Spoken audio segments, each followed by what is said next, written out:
Hello दोस्तों, आप लोगों का स्वागत है मैथमेटिक्स जोन बाय राकेश जून में।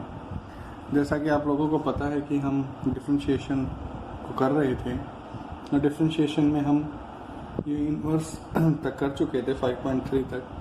आज एक्सरसाइज 5.4 की हम बात करेंगे पहली बात तो। और दूसरी बात ये है क्या, इसके बारे में इंट्रोडक्शन सा लेंगे हम कि एक्सपोनेंशियल लॉगरिथम जो फंक्शंस है वो होते क्या है।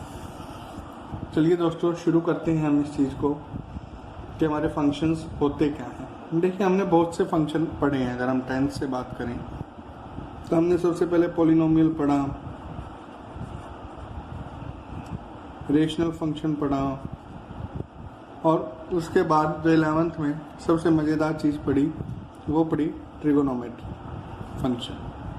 ठीक है, आज हम बात करेंगे एक्सपोनेंशियल की और लॉगरिथम फंक्शन की। देखिए, मैं एक फंक्शन लेता हूँ, मान लीजिए y = x। ठीक है, मैं इसका ग्राफ बनाना शुरू करता हूँ। अगर मैं x एक्सिस को इस तरीके से लूँ तो अगर y की वैल्यू मैं 1 रखता हूँ, सॉरी x की वैल्यू 1 रखता हूँ तो y की वैल्यू क्या आएगी, 1 आएगी। मेरा जो ग्राफ है वो कुछ इस तरीके से बनेगा। ठीक है, अब मैंने दूसरा फंक्शन ले लिया y = x²। ठीक है, अब मैंने 2 रखा तो वैल्यू क्या होगी, 4 होगी, यानी कि ऐसे इस तरफ बनेगा। अब जैसे जैसे मैं क्यूब करता जाऊंगा ग्राफ और इस तरफ आता जाएगा, पावर 4 में और इस तरफ आता जाएगा, यानी कि ग्राफ क्या होता जाएगा, स्ट्रिपर होता जाएगा, थोड़ा भीड़ा होता चला जाएगा, y की तरफ टेंड्स टू y होता चला जाएगा। इसका मतलब क्या होता है, इसका मतलब यही तो हुआ ना कि जैसे जैसे मैं y की पावर x पावर को बढ़ा रहा हूँ तो मेरा फंक्शन क्या होता चला जा रहा है, मेरा फंक्शन तेज़ी से बढ़ता चला जा रहा है ना। भाई पहले 1 थी वैल्यू, फिर 4 थी, फिर 9 थी। ठीक है, कोई दिक्कत नहीं, 8 थी मान लीजिए क्यूब की अगर मैं बात करूँ तो। और x की पावर अगर मैं 10 लेता हूँ तो मेरा और स्ट्रिपर ग्राफ हो जाएगा, मेरा इस तरीके से ग्राफ बनेगा। ठीक है, लेकिन मेन बात यहाँ ये नहीं है। मेन बात जो ये है कि हमारे पास कोई और एक ऐसा फंक्शन है जो इससे भी तेज़ी से बढ़े। क्या इस तरीके के फंक्शन की मैं बात कर सकता हूँ? तो मेरा जवाब होगा जी बिल्कुल कर सकता हूँ। जैसे अगर मैं एक फंक्शन लेता हूँ, मान लीजिए y = 10x। ठीक है, कोई दिक्कत नहीं। अगर मैं इस फंक्शन की बात करूँ तो y = अगर x की पावर 1 रखता हूँ तो क्या आएगा, 10, और 2 रखते ही 100, 3 रखते ही 1000। तो ये जो फंक्शन है ये कितना तेजी से बढ़ रहा है और इसके मुकाबले, है ना। तो इस तरीके के जो फंक्शंस हैं उनके बारे में हम बात करने वाले हैं आज। ठीक है, तो f(x) is much greater than any function. जैसे f(x) है, अगर मैं बात करूँ f(x) = ले लेता हूँ मैं, मान लीजिए यहाँ 10 की पावर x, और f 100x ले लेता हूँ, x की पावर 100। ठीक है, तो ये वाला जो फंक्शन है वो बहुत बड़ा है इस फंक्शन से। हालांकि लग ये बड़ा रहा है, अगर आप देखें तो थोड़ा सा देखिए। जैसे मैं x की वैल्यू 1 रखूँगा, 10, यहाँ क्या आई 1। भाई अगर 1 और 10 में कितना डिफरेंस है देख लीजिए आप, 10 गुना है ये इसका लगभग। अगर मैं 2 रखूँ तो यहाँ क्या आएगा, 2 की पावर 100, 2 को 100 बार मल्टीप्लाई करना, यहाँ क्या आएगा 100। ठीक है, इसी तरीके से बढ़ती चली जाएंगी वैल्यूज। तो इस तरीके के जो फंक्शंस हैं उनको हम एक्सपोनेंशियल फंक्शन बोलते हैं। ठीक है, तो इसके उसमें इस फंक्शन के अगर मैं थोड़ी सी आगे बात करूं तो पहली डेफिनेशन हमारी आती है कि exponential function with positive base b > 1 is a function. Exponential function क्या होगा, exponential function with positive base b > 1 is function. देखिए, इसका जो बेस होगा वो कुछ भी हो सकता है, लेकिन हम b लेके चलते हैं, और ये जो बेस है ये हमेशा ग्रेटर देन 1 होगा। इस फंक्शन को मैं क्या बोलूँगा, एक्सपोनेंशियल फंक्शन बोलूँगा। अगर b की पावर x है तो। ठीक है, कोई दिक्कत नहीं है। चलिए इसके बारे में अगर मैं थोड़े से साइलेंट फीचर्स की बात करूं कि भाई ये फंक्शन जो है किस तरीके के फीचर्स रखता है या किस तरीके की चीज़ें हम इसके बारे में कह सकते हैं। देखिए हमने जो पढ़ा है, हमने पढ़ा है डोमेन के बारे में, रेंज के बारे में, है ना। अगर मैं डोमेन की बात करूं, यानी कि x की वैल्यू अगर मैं बात करूं कि x की वैल्यू क्या होगी, तो इस एक्सपोनेंशियल फंक्शन में जितने भी रियल नंबर है r, वो इसकी डोमेन होगी, फर्स्ट थिंग। ठीक है, सेकंड थिंग क्या आती है, रेंज। जो रेंज होगी वो इसकी क्या होगी, ऑल पॉजिटिव रियल नंबर। अब इसका मतलब क्या है, इस चीज को हम थोड़ा समझते हैं। देखिए अगर मैं बात करूं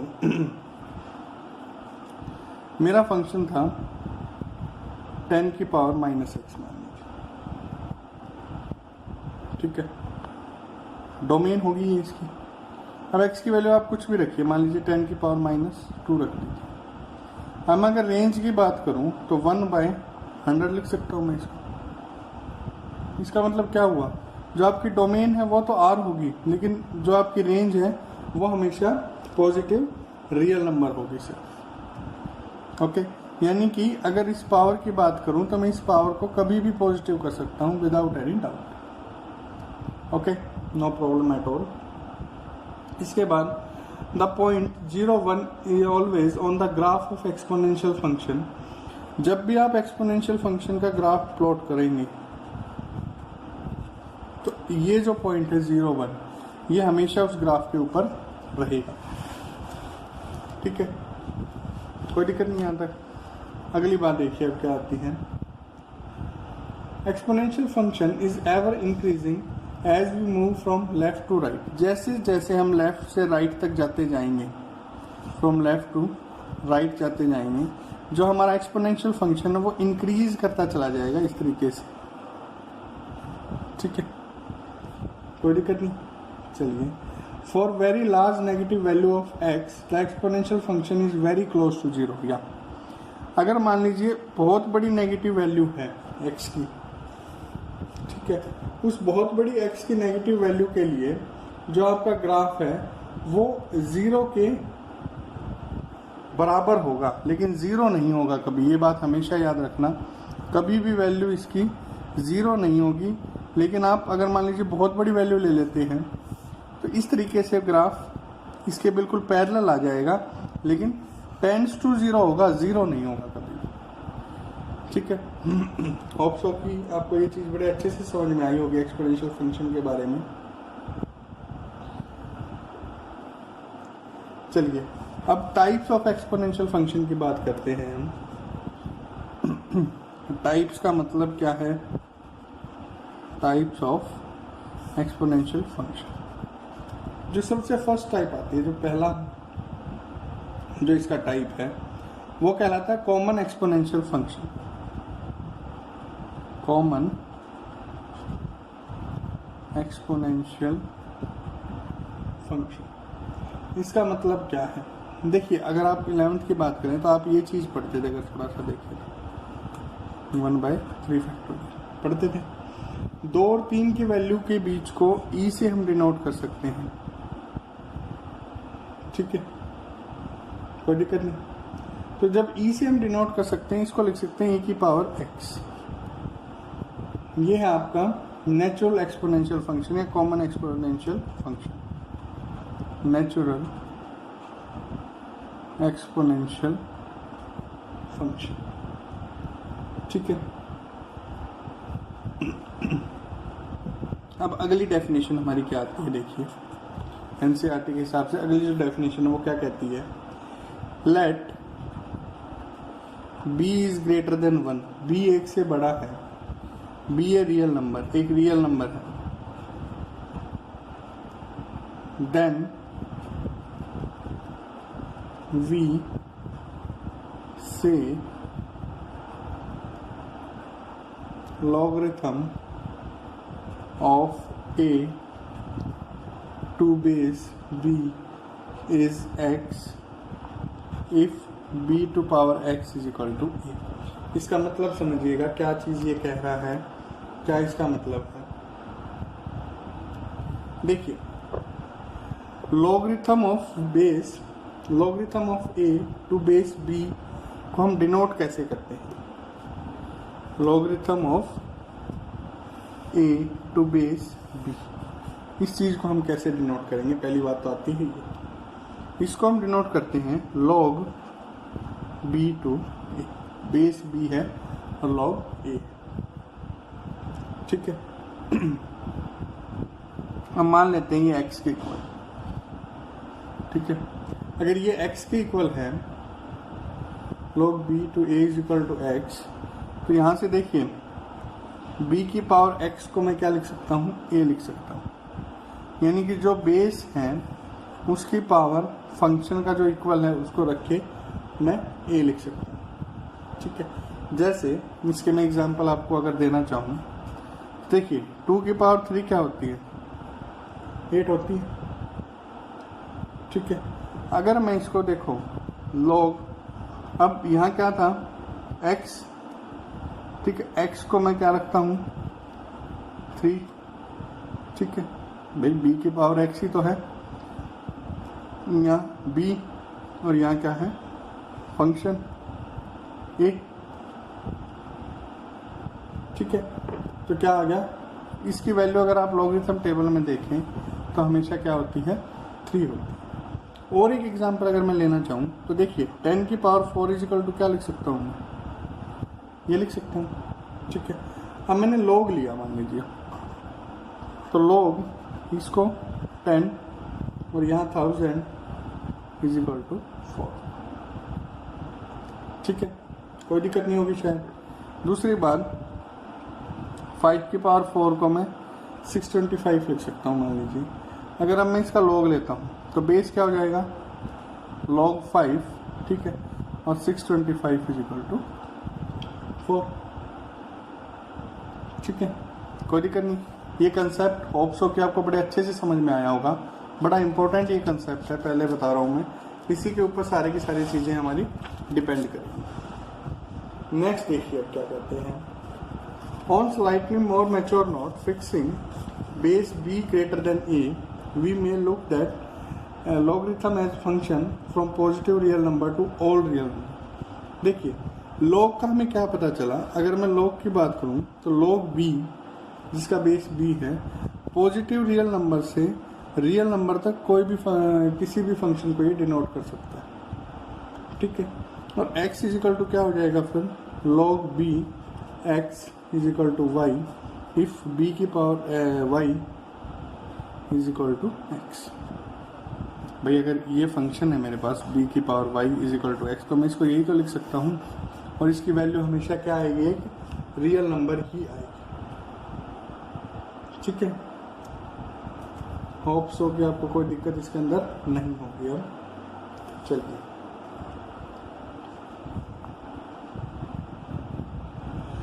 अब जिस बेस का, देखिए बेस का मतलब है b की वैल्यू अगर 10 हो, ठीक है, यानी कि यहाँ पर log 10x होता मान लीजिए, तो इसको हम बोलते हैं कॉमन लॉगरिथम,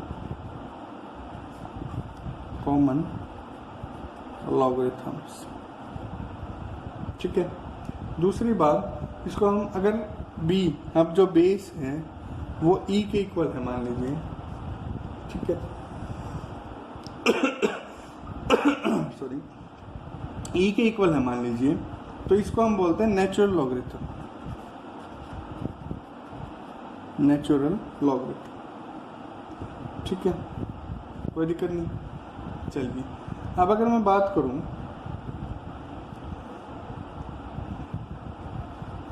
इसके ग्राफ की, अगर थोड़ी सी मैं बात करता हूं अब आपके सामने, देखिए अगर मैं ग्राफ की बात करूं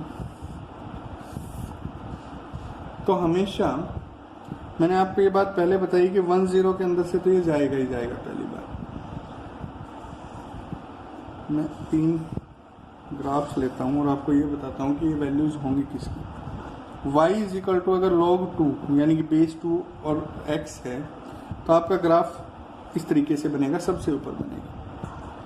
और y is equal to log e की पावर x है, फिर y is equal to log 10 e की पावर x। यानी कि जिस तरीके से ये हटाओ, अगर ये वैल्यूज़ घटती चली जाएंगी आपका ग्राफ बढ़ता चला जाएगा। लेकिन एक बात हमेशा याद रखना, ये कभी भी ज़ीरो नहीं होगा। वाई एक्सिस के पैरेलल हो सकता है लेकिन कभी भी जीरो को शो नहीं करेगा। ठीक है, अगर मैं इसकी कुछ कैरेक्टरिस्टिक्स की बात करूं,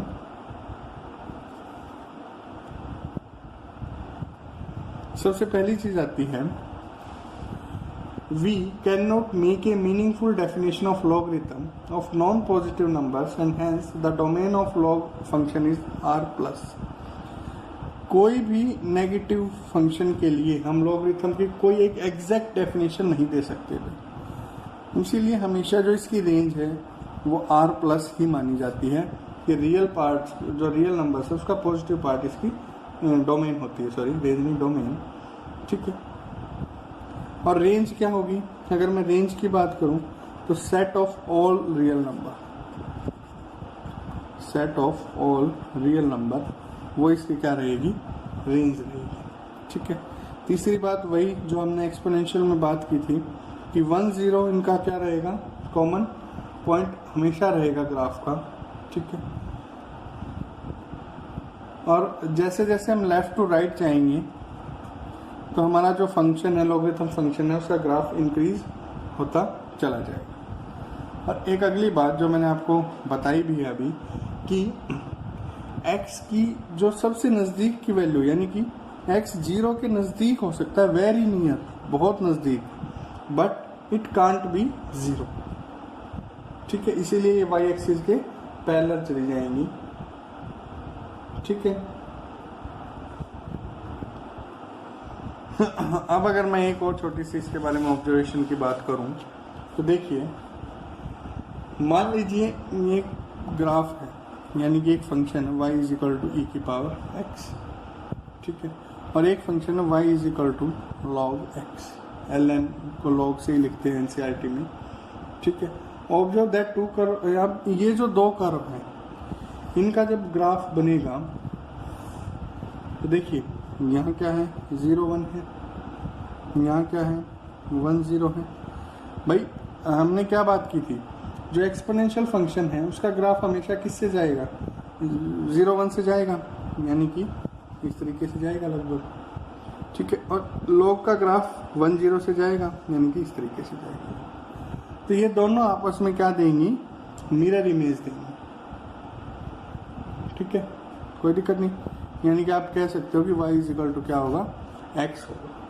ठीक है, अब देखिए प्रॉपर्टीज ऑफ लॉग फंक्शन की बात करते हैं। अब हम सबसे इंपॉर्टेंट चीज जो मैं आपको इसके अंदर बताने वाला हूँ, properties of log function. Commonly 2 properties की हम बात करेंगे इसके अंदर दोस्तों। वो दोनों प्रॉपर्टीज हैं क्या, उसके बारे में देख लेते हैं थोड़ा सा। देखिए, मैंने मान लिया भाई कि log base to power a p is equal to alpha के है। ठीक है, दूसरा log base to power b p is equal to किसके हैं, बीटा के हैं। log base to power b base to b is equal alpha is equal to किसके हैं, गामा के। ठीक है, p अल्फा के हैं,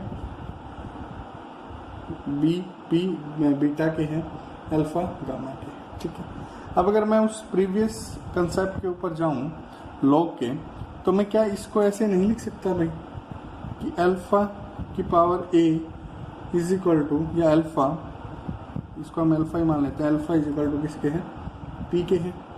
यहाँ से b की power beta is equal to p के हैं। ठीक है, और यहीं से b gamma is equal to alpha के हैं। भाई ये बात हमने यहाँ की थी, अगर आपको थोड़ा सा ध्यान हो तो। ठीक है, कोई दिक्कत नहीं। चलिए, अगर कोई दिक्कत नहीं तो देखिए, इसको अगर मैं फर्स्ट मान लूँ, इसको मैं सेकंड मान लूँ और इसको मैं थर्ड मान लूँ, ठीक है। थर्ड इक्वेशन को फर्स्ट इक्वेशन में मैंने पुट कर दिया। थर्ड इक्वेशन देखिए क्या कहती है, b की power gamma is equal to किसके हैं, अल्फा के हैं। तो अगर मैं यहाँ पुट करूँगा तो b की पावर गामा इंटू पावर में अल्फा इज इक्वल टू किसके हो जाएगा, b gamma alpha is equal to p के, क्योंकि पी के इक्वल है, ठीक है। अब मैंने सेकंड इक्वेशन को उठाया, b की पावर क्या थी, बीटा, यानी कि b की power beta is equal to किसके हैं, पी के, और p किसके इक्वल है, p अल्फा गामा के, ठीक है। कोई दिक्कत नहीं। अगर कोई दिक्कत नहीं तो हमें एक बात तो पता है दोस्तों कि मान लीजिए बेस इक्वल हो, ये बेस इक्वल है तो पावर क्या हो जाती है, इक्वल हो जाती है। अगर इक्वल हो जाती है, बीटा इज इक्वल टू किसके आ गया, अल्फा गामा के, ठीक है। अगर मैं यहाँ से अल्फा की बात करूँ तो किसके इक्वल आ गया, बीटा बाय गामा के, पहली चीज, ठीक है। और अगर मैं अल्फा बीटा और गामा की बात करूं तो देखिए बीटा किसके इक्वल है, लॉग बी पी, ठीक है। तो यहाँ से क्या आ जाएगा, अल्फा देखिए सबसे पहले किसके इक्वल है, अल्फा इज इक्वल टू है log base to a p, log base to a p is equal to beta किसके इक्वल है, log base to b p by log b, ठीक है। सबसे पहला फंक्शन आ गया हमारा ये वाला। इसका यूज़ कहाँ होगा वो हम आगे बात करेंगे, लेकिन फ़िलहाल ये आपको समझ में आ जाना चाहिए, ठीक है। अब अगर मैं आगे की बात करूँ दोस्तों, हम मान लेते हैं अब आगे क्या बना, हमने ये मान लिया कि मान लीजिए log b p q is equal to किसके है बोला, अल्फा के, ठीक है। हमें एक बात तो पता है अब यहाँ से, तो यहाँ से b की power alpha is equal to किसके हो जाएगा, पी क्यू के हो जाएगा। फर्स्ट थिंग हमारे पास आ गई है, ठीक है। और ऊपर से अगर मैं बात करूँ तो log b p is equal to किसके था, बीटा के था, ठीक है। और log b q is equal to किसके था, गामा के था, ठीक है। तो यहाँ से अगर मैं देखूँ तो b की पावर जो बीटा होगी, यहाँ से b की power beta is equal to p के इक्वल होगी, यहाँ से b की power gamma is equal to q के इक्वल होगी, ठीक है। कोई दिक्कत नहीं। अब b की पावर बीटा p के इक्वल है, b की पावर गामा क्यू के इक्वल है, और हमें एक बात पता है कि b की पावर अल्फा p क्यू के इक्वल है। तो ये इन दोनों की वैल्यू, p की वैल्यू b की पावर बीटा मैंने रख दी और क्यू की वैल्यू b की पावर गामा मैंने रख दी, ठीक है। कोई दिक्कत नहीं। b की power alpha is equal to अब क्या होगा, b की पावर बीटा डॉट b की power gamma.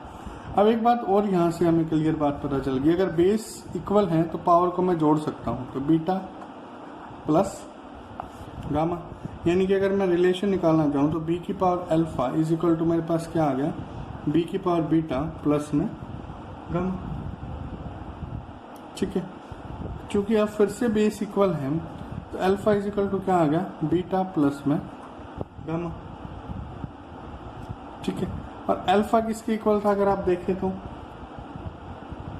log b P Q के इक्वल था, तो यहाँ से log base p P Q, और बीटा किसके इक्वल था, log b p plus log b Q. ये मेरा दूसरा रिलेशन आ गया। पहला जो रिलेशन था वो था हमारा किसका भला, मल्टीप्लाई उसका डिवीजन का, और जो दूसरा रिलेशन है वो हमारे पास आ चुका है मल्टीप्लिकेशन। अब मैं तीसरे रिलेशन की बात करता हूँ दोस्तों। मान लीजिए कोई एक कंडीशन आ जाती है जिसमें p is equal to q हो जाता है, ठीक है। वैलिड कंडीशन है, P is equal to Q हो जाता है। तो अगर मैं जब बात करूं तो log B यहाँ हो जाएगा P स्क्वायर, ठीक है, और यहाँ log P plus log P, यानी कि मैं क्या कह सकता हूँ, log P square is equal to 2 log P, ठीक है, कोई दिक्कत नहीं। चलिए, और यहाँ से एक चीज़ और आसानी से मैं निकाल सकता हूँ कि भाई log की पावर P की पावर n है, मान लीजिए कोई भी, ठीक है, तो इसको मैं लिख सकता हूँ n log P, ठीक है। और अगली बात अगर मैं करूँ तो log B x by y है, तो ये प्रॉपर्टी हम प्रूव कर चुके हैं कि इसको लिख सकते हैं log x minus log y with same base, ठीक है। तो ये थे कुछ इसकी प्रॉपर्टीज दोस्तों। तो इसके न्यूमेरिकल जो है वो हम अगले वीडियो में हम लेकर के हाजिर होंगे। फिलहाल आप इसको ध्यान से करिएगा, देखिएगा कि ये जो कंसेप्ट्स हैं लॉग के और एक्सपोनेंशियल के, ये आपको कितने अच्छे से समझ में आए और आप इनको कितने अच्छे से कर सकते हैं। जितने अच्छे से आप ये कर सकते हैं उतने अच्छे से इनके न्यूमेरिकल्स को भी हम कर पाएंगे, ठीक है दोस्तों। तो इस वीडियो को लाइक कीजिएगा, हमारे चैनल को सब्सक्राइब कीजिएगा और हमारी वीडियोस को शेयर कीजिएगा ताकि मैक्सिमम जगह तक हमारी वीडियो पहुंच सके। तो धन्यवाद दोस्तों।